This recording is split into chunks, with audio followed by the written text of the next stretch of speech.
Era noite. O silêncio do convento de San Giovanni Rotondo era quase absoluto. As velas queimavam lentamente nos corredores de pedra, e o vento frio que passava pelas frestas das janelas parecia carregar segredos antigos, orações não terminadas, presenças que nem todos conseguiam perceber. Na cela de número 5, o monge que há anos carregava em seu corpo as dores da cruz mantinha-se desperto.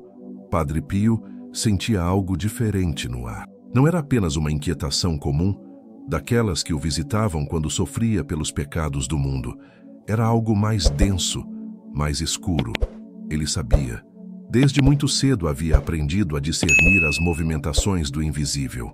E naquela noite, tudo estava mais carregado do que o habitual.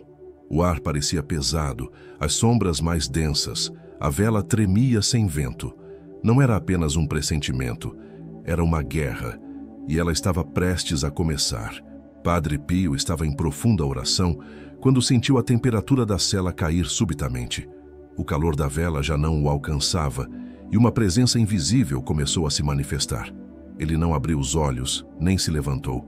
Apenas apertou o rosário com mais força. Não era a primeira vez que ele sentia algo assim. Ao longo dos anos, havia sido atormentado por entidades das trevas, seres que tentavam silenciá-lo, confundi-lo, interromper suas intercessões. Mas naquela noite, a visita era diferente.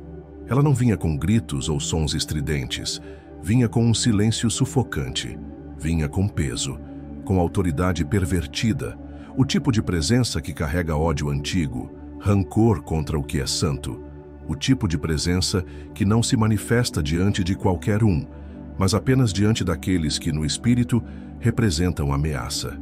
Padre Pio sabia que não estava diante de um demônio comum.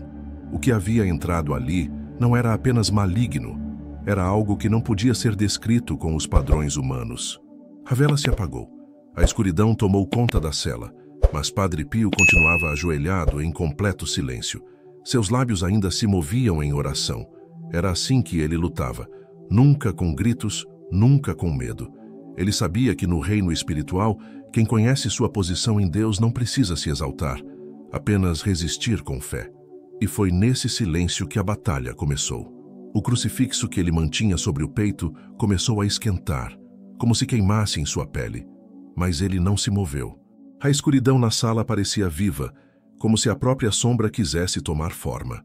Ele não via nada com os olhos, mas via tudo em espírito. Uma criatura se fazia presente. Sua forma não era como a de um homem, nem como a de um animal. Era algo entre as dimensões, como se o próprio inferno houvesse enviado uma entidade que ultrapassava as regras da carne. O ar ficou insuportável. A cela parecia menor, mas o espírito do Padre Pio crescia, mesmo em silêncio. Padre Pio permaneceu ajoelhado. Sua respiração era lenta, quase imperceptível. O que acontecia dentro daquela cela não podia ser descrito como algo natural.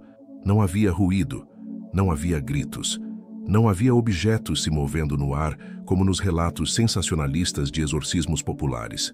Havia algo mais aterrador naquela noite. Uma presença que, mesmo sem se manifestar com sons, fazia o tempo parecer congelar. O frio espiritual que encheu o cômodo era do tipo que não se sente na pele, mas na alma. Era como se todas as orações de proteção que ele havia feito ao longo da vida agora estivessem sendo testadas por uma criatura que não respeitava regras humanas nem os limites naturais. A vela que antes tremia agora estava completamente apagada e a luz da lua não conseguia atravessar a janela. O ambiente parecia selado, como se outra dimensão tivesse se imposto sobre aquele espaço sagrado. E era nessa escuridão total que a luta mais silenciosa e mais mortal da vida de Padre Pio estava acontecendo. Aquela entidade não possuía voz humana, mas falava direto na mente. Uma comunicação invisível, mas precisa. Ela não tentava assustá-lo com ameaças comuns.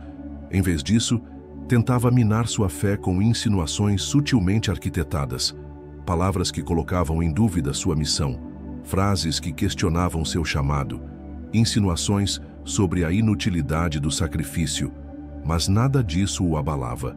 Padre Pio conhecia bem as artimanhas do inimigo. Já havia sentido as garras do inferno em outras ocasiões, já havia sido empurrado da cama, já havia sido espancado espiritualmente por forças que tentavam detê-lo. Mas aquela noite era diferente. Aquela criatura não veio para distrair, veio para destruir. Ela se alimentava do medo, mas não encontrou isso no coração do monge. E por isso começou a se enfurecer. O silêncio foi quebrado por um som que não vinha dos ouvidos, mas da alma. Um rugido abafado, uma vibração interna, como se o próprio ar estivesse sendo rasgado em camadas invisíveis. Padre Pio então segurou o crucifixo com ambas as mãos e começou a orar em latim. Não era uma oração decorada, mas uma declaração de autoridade. As palavras eram armas. Cada frase pronunciada criava rachaduras no ambiente espiritual. A escuridão parecia reagir com ondas invisíveis, como se a presença do mal estivesse sendo desestabilizada. Aquilo não era um demônio comum. Era algo que carregava raiva contra o sangue da cruz, algo que odiava o símbolo do sacrifício. E por isso o crucifixo queimava nas mãos de Padre Pio, como se tivesse vida própria. Ele continuava a orar, mais firme agora. Sua voz era baixa, mas cortante. Cada palavra, um golpe. Cada versículo, uma espada. E então a presença tentou se impor com gritos silenciosos, sombras que se moviam pelas paredes como serpentes. Mas ele não cedeu, nem por um segundo. Porque ele sabia que aquela batalha não era sobre ele. Era sobre todos aqueles por quem ele intercedia. Era por cada alma que um dia cairia na mesma cilada. E ali, naquela cela escura, Padre Pio lutava não com força humana, mas com a autoridade de quem foi marcado para confrontar o que não pode ser nomeado. A atmosfera dentro da cela parecia sufocar o tempo. O mundo exterior seguia adormecido, ignorante da dimensão que se manifestava naquele pequeno cômodo de pedra. Padre Pio não era um homem comum. Tampouco aquela noite seria registrada entre as lembranças comuns do convento. O que acontecia ali era parte de uma guerra que poucos estavam preparados para entender. Os ataques espirituais que sofrera ao longo dos anos já o haviam preparado para reconhecer nuances que escapavam à lógica. Mas o que se manifestava agora era diferente. Não apenas mais forte, era mais antigo. A presença não era demoníaca no sentido vulgar que tantos imaginam, mas ancestral, como se carregasse consigo séculos de ódio acumulado contra tudo que se alinha com a luz. Não falava em línguas humanas, nem possuía forma que pudesse ser compreendida. Era fragmentada, como se fosse feita de ecos e trevas, de negações e vontades deformadas. E ainda assim, Padre Pio resistia. A oração continuava, cada vez mais profunda. As palavras saíam da boca, mas vinham do espírito. Ele não rezava apenas por proteção. Ele exorcizava, não um corpo, mas um espaço, uma fissura no tecido do invisível que se abrira diante dele. A criatura, mesmo sem forma plena, projetava imagens com o propósito de distrair e confundir, rostos de pessoas que ele conhecera, vozes distorcidas de monges mortos, cenas de guerra, sangue, inocentes gritando, mas ele permanecia firme, não porque fosse inatingível, mas porque já havia aprendido a discernir entre ilusão e verdade. E ali, segurando o crucifixo com as mãos ardendo, ele entendia que aquela batalha tinha um nome: possessão territorial. Não era uma alma que estava possuída, era um espaço, um portal, e ele havia sido enviado ali não por acaso, mas porque somente alguém com autoridade no invisível poderia fechar aquilo. A resistência espiritual exigia tudo dele. A dor nos estigmas aumentava. Cada oração parecia arrancar pedaços de sombra do ar. Era como se o mal estivesse sendo puxado de dentro das paredes do próprio tempo. A cela tremia, não fisicamente, mas na sensação. O espaço parecia distorcido. As velas já haviam se apagado, mas estranhamente o rosto de Padre Pio estava iluminado por uma luz que não tinha fonte visível. Era como se a luz estivesse dentro dele, e essa luz mantinha a criatura à distância. Em determinado momento, a coisa tentou se aproximar. A sombra deslizou na direção dele com fúria, mas recuou no exato instante em que ele proclamou o nome de Cristo. A reação foi imediata. O ambiente espiritual estremeceu. Houve um estalo invisível, como se uma corrente tivesse sido quebrada. Padre Pio soube naquele momento que aquilo que havia enfrentado não era simplesmente uma manifestação demoníaca. Era uma entidade que espreitava brechas deixadas por pecados antigos. E ele não havia sido atacado. Ele havia sido enviado para cortar a raiz. Quando a luz espiritual rompeu a escuridão daquela cela, Padre Pio percebeu algo que o fez tremer por dentro, mesmo sem demonstrar no rosto. A criatura não havia apenas sido expulsa. Ela havia sido forçada a recuar. Aquilo indicava que ela não viera por conta própria. Havia sido atraída.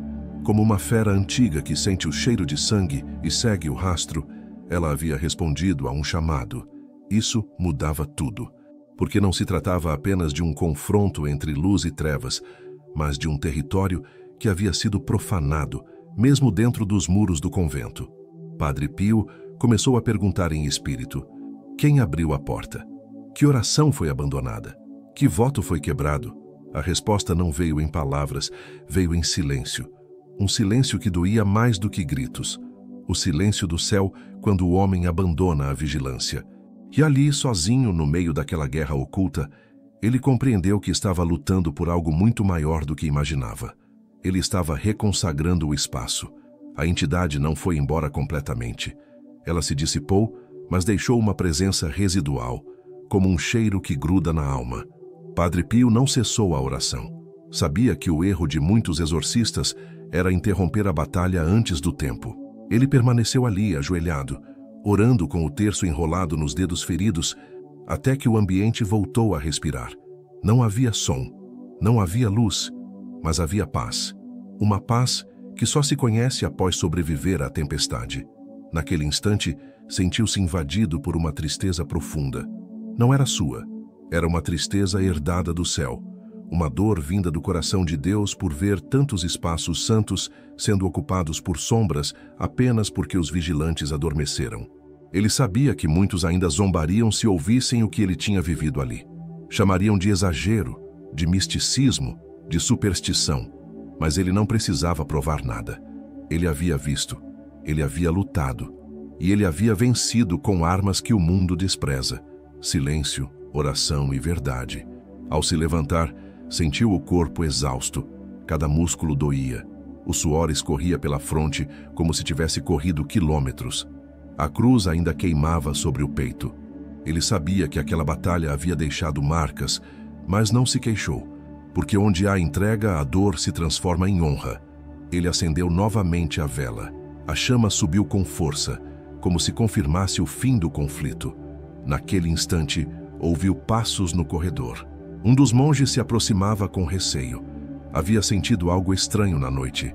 Um peso, um desconforto, mas não sabia explicar. Padre Pio o recebeu com serenidade. Não mencionou o que aconteceu. Apenas pediu que reforçassem as orações noturnas e que o silêncio fosse mantido, porque aquela noite, aquele confronto, aquele exorcismo que ninguém viu, não precisava ser contado com palavras. O céu já havia registrado, o inferno também, e isso bastava. Na manhã seguinte, o rosto de Padre Pio carregava uma serenidade que confundia até os olhos mais atentos. Quem o olhasse ao longe poderia jurar que nada havia acontecido. Mas para os que viviam com ele há anos, algo era evidente. Havia um peso novo em seu olhar, uma sombra leve sob as pálpebras, como quem havia viajado longe sem sair do lugar. O refeitório estava em silêncio. Nenhum dos monges ousava interromper aquele clima. Muitos não sabiam o que ocorrera naquela noite, mas todos sentiam que o ar havia mudado. A oração da manhã teve um tom diferente, mais intenso, mais contido. Padre Pio não falou sobre a experiência. Apenas elevou seu espírito novamente em intercessão profunda, como se ainda estivesse em combate. A luta podia ter cessado no mundo invisível, mas seus efeitos ainda ressoavam como ecos persistentes.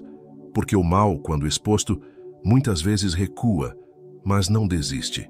Ele caminhou lentamente pelos corredores do mosteiro, rezando a cada passo, como quem sela com a própria presença os vãos que poderiam ser ocupados novamente por trevas. Cada parede, cada fresta, cada símbolo antigo recebia a autoridade de sua presença silenciosa. Padre Pio não fazia exorcismos por vaidade. Ele não precisava provar santidade, nem se mostrar poderoso diante dos outros. Ele apenas fazia o que precisava ser feito. E naqueles corredores frios, ele entendia que havia mais a ser enfrentado. Porque onde há um portal, há um caminho. E onde há um caminho, há viajantes. Nem todos do bem, nem todos humanos. Aquela criatura da noite anterior não era um demônio qualquer. Era um enviado. E um enviado sempre tem um remetente. Padre Pio sabia que o verdadeiro inimigo ainda estava em silêncio, observando, esperando. Durante a confissão daquela tarde, algo incomum aconteceu. Um homem simples do vilarejo próximo entrou no confessionário e, em meio às lágrimas, revelou ter encontrado uma página antiga enterrada em sua propriedade. Um manuscrito com símbolos desconhecidos e um nome que ele não teve coragem de pronunciar. Havia guardado aquilo por medo, mas na noite anterior o medo se transformou em desespero.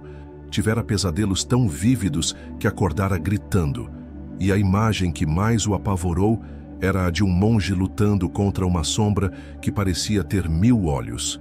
Padre Pio ouviu tudo em silêncio. Sua expressão permaneceu firme, mas seu espírito se alarmou. O manuscrito era um selo, e alguém havia desenterrado um acordo antigo, uma invocação esquecida pelos homens, mas não pelas trevas. Sem dizer nada ao homem, Padre Pio pediu que ele trouxesse o objeto na manhã seguinte. Ao encerrar a confissão, subiu imediatamente até seus aposentos e se ajoelhou, não por medo, mas por obediência. Ele sabia que essa era apenas a primeira manifestação de algo muito maior.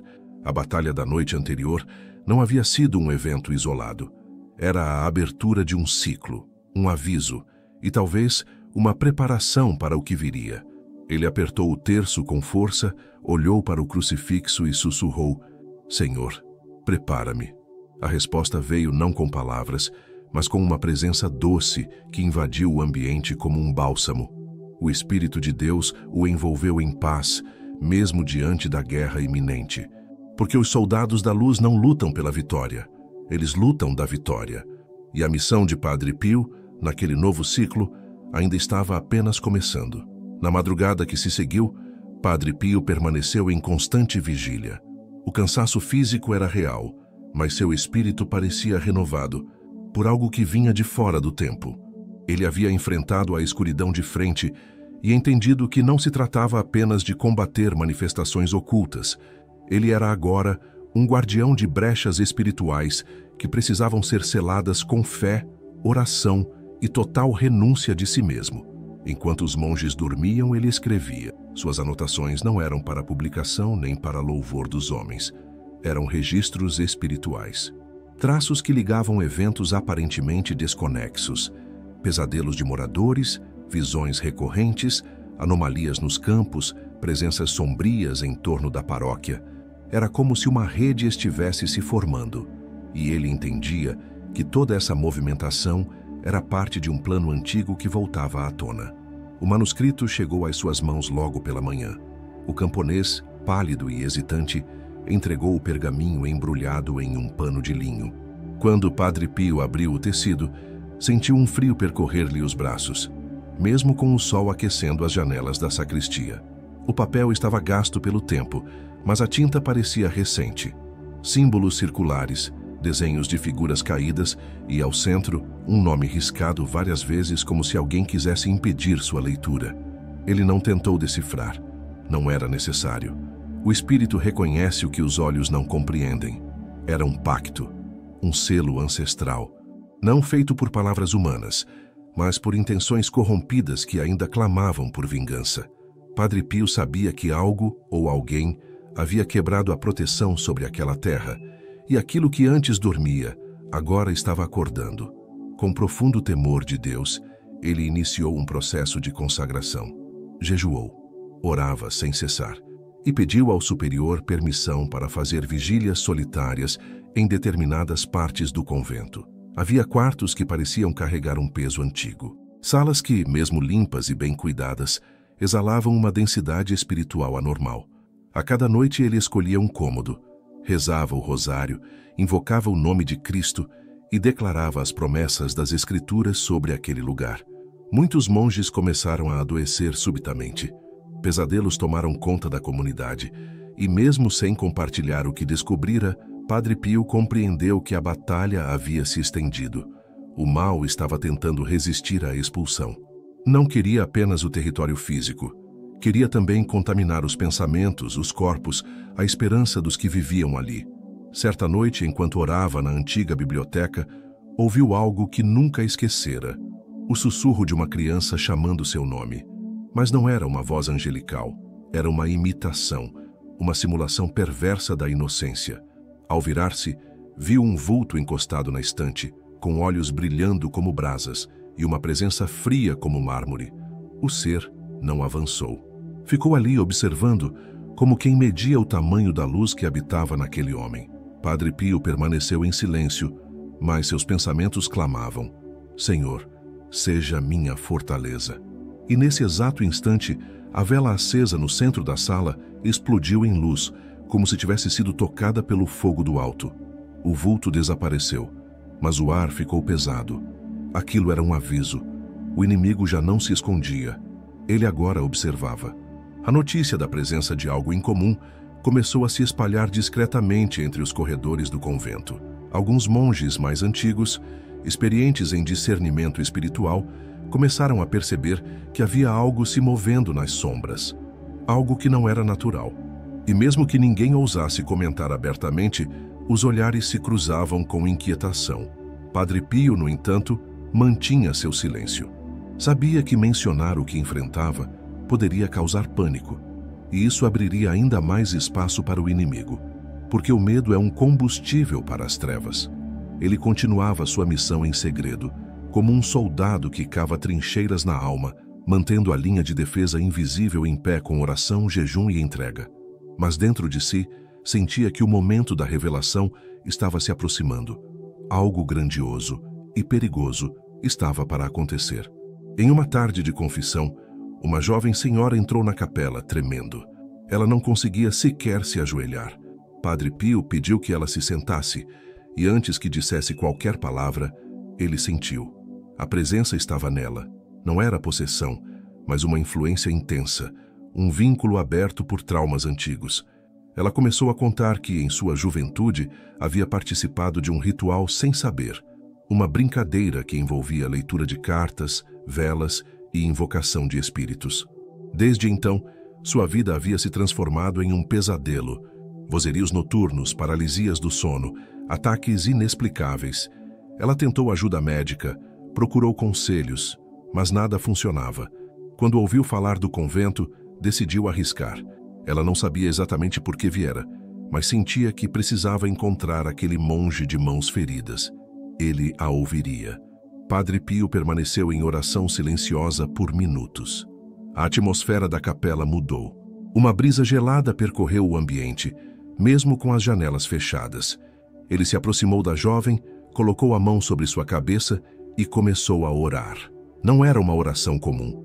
Era uma súplica ardente, como quem chama o céu com urgência. A mulher começou a chorar, depois a tremer. Seus olhos se reviraram por breves segundos. Padre Pio então falou algo que ela jamais esqueceria. Você foi marcada, mas hoje essa marca será quebrada. E naquele instante, a mulher caiu em prantos profundos. Uma força que a oprimia por anos foi arrancada. Ela não sabia explicar. Só sabia que, pela primeira vez em décadas, o silêncio dentro de si era paz, não vazio. Padre Pio a abençoou e pediu que ela jamais voltasse ao local daquele ritual. Mas o que mais impressionou o monge não foi a libertação em si. Foi o que ele viu em espírito enquanto orava. Uma espécie de sombra antiga observava de longe a margem do convento como um sentinela.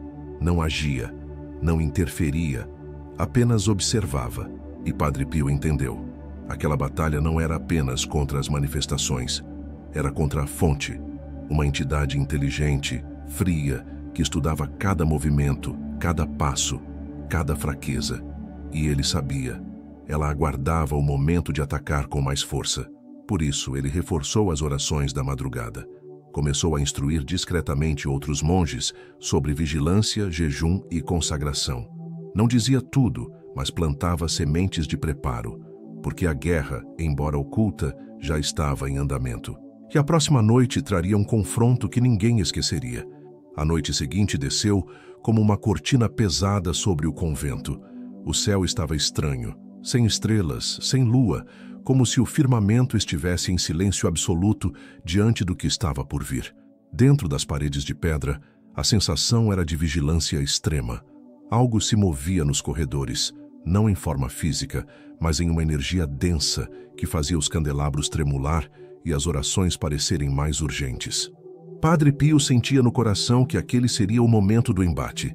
Ele não tinha medo, mas estava profundamente consciente da gravidade espiritual daquela hora. Antes da meia-noite, ajoelhou-se em seu quarto, acendeu a vela diante do crucifixo e recitou lentamente o Salmo 91, cada palavra como uma espada. 1000 cairão ao teu lado, 10.000 à tua direita, mas tu não serás atingido. Era a promessa, e ele se apegava a ela como um náufrago, a única tábua flutuante no meio da tempestade. Então aconteceu. Um som seco, como madeira estalando, cortou o silêncio do convento. Depois o cheiro, enxofre, como se algo estivesse queimando por dentro da terra. Padre Pio se levantou, caminhou até o corredor e viu uma das portas da capela entreaberta, como se convidasse. Ao empurrá-la, foi envolvido por uma escuridão tão espessa que parecia ter peso. Ele não hesitou. Entrou e trancou a porta por dentro. A capela estava diferente. O altar tremeluzia sob uma luz baixa, e as sombras pareciam se mover por vontade própria. Foi então que ele viu uma figura ao fundo, envolta em um manto de trevas, sem forma definida, mas com olhos que queimavam como carvões acesos. Não era um homem, não era um animal. Era o que os antigos chamavam de entidade, um ser que não havia sido moldado para a luz, mas para o caos. Padre Pio se manteve em pé, com o rosário nas mãos. Começou a orar em voz firme, proclamando o nome de Jesus, declarando que nenhuma força das trevas teria poder naquele lugar. A entidade não se aproximava, mas sua presença era esmagadora. Cada palavra da oração parecia enfrentá-la como uma flecha, e a cada trecho pronunciado, a figura encolhia, como se estivesse sendo consumida por dentro. Mas ela resistia, não com fúria, mas com frieza. Ela queria permanecer, queria firmar território. Padre Pio então se ajoelhou e clamou com autoridade: "Pelo sangue do Cordeiro eu te ordeno, vá embora." Um estrondo sacudiu a capela. A vela se apagou, e o silêncio voltou, pesado como um túmulo.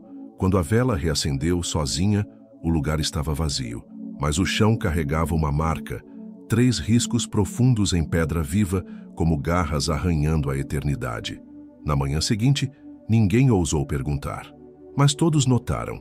O rosto de Padre Pio estava mais pálido, os olhos mais fundos, mas havia uma paz sobrenatural ali. Ele havia vencido, não pela força humana, mas pela autoridade daquele que o enviara. As marcas ficaram, não apenas na pedra da capela, mas também em sua carne e espírito. Aquela batalha selou uma aliança definitiva entre o céu e a missão daquele homem. O exorcismo que ninguém viu havia acontecido, e a vitória que ninguém celebrara era, na verdade, o marco de um novo tempo. Porque quando os olhos do mundo dormem, os verdadeiros guerreiros vigiam. E mesmo que o mundo jamais saiba os nomes dos seus intercessores, o céu os chama de aliados da luz.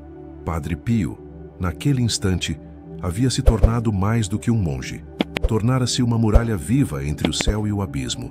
Quando os últimos anos da vida de Padre Pio se aproximaram, seu corpo já mostrava sinais do desgaste espiritual que atravessou décadas. As chagas ainda estavam lá, mas agora eram mais do que marcas.